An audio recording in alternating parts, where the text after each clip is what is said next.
कल की घटना है राजस्थान की। राजस्थान में जैसलमेर से जोत जा रही थी, एक बार एसी बस थी, सब आराम से सो रहे थे और एसी बस का एसी का कोई पाइप फट गया और उसमें आग लगी। 50 से 60 यात्री उसके अंदर थे और कुछ तो शरीर में आग लगे लगाए ही निकल कर भागे, कुछ सीट पर से उठ भी नहीं पाए और कुछ निकल गए। उसमें कई लोग उसी बस के अंदर धधकती हुई बस में ही समाप्त।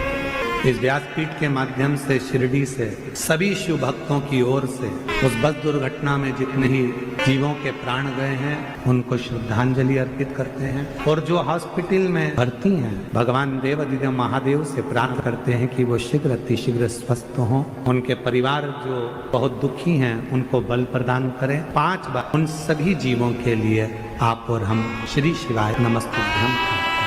श्री शिवाय नमस्तुभ्यं।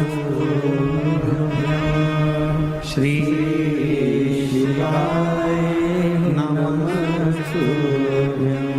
श्री शिवाय नमस्तुभ्यं। श्री शिवाय नमस्तुभ्यं। श्री शिवाय नमस्तुभ्यं। श्री शिवाय